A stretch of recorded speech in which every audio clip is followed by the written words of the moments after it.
بسم اللہ الرحمن الرحیم۔ السلام علیکم۔ حضرت مولانا سید عطا اللہ شاہ بخاری رحمۃ اللہ علیہ ہندوستان میں رامپور جیل میں تھے۔ جیل میں اناج دیا گیا کہ ان کا آٹا پسواؤ۔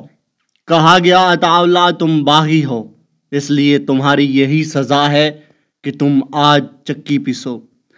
عطا اللہ شاہ بخاری رحمۃ اللہ علیہ فرماتے ہیں کہ مجھے مزہ آیا تو میں نے رومال اتار کر رکھ دیا، وضو کر کے بسم اللہ پڑھ کر میں نے چکی بھی پیسنی شروع کر دی اور ساتھ میں سورت یاسین کی تلاوت پاک بھی شروع کر دی۔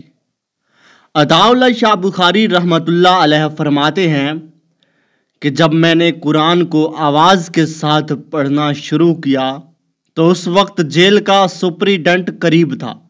وہ نکل کر آیا اور قریب آ کر روتا ہوا کھڑا ہو گیا اور جیل کا دروازہ کھلوا دیا۔ کہنے لگا عطا اللہ تجھے تیرے نبی کی قسم بس کر، اگر تو نے 2 آیتیں اور پڑھ لیں تو قسم سے میرا جگر پھٹ جائے گا۔ یہ تھا انگریز پر قرآن سننے کا اثر۔ اللہ حضرت مولانا سید عطا اللہ شاہ بخاری کی قبر کو نور سے منور فرمائے، آمین۔ اور آپ کو اس ویڈیو کو شیئر کرنے کی توفیق عطا فرمائے، اور اگر اچھی لگی ہو تو ویڈیو کو لائک کریے گا۔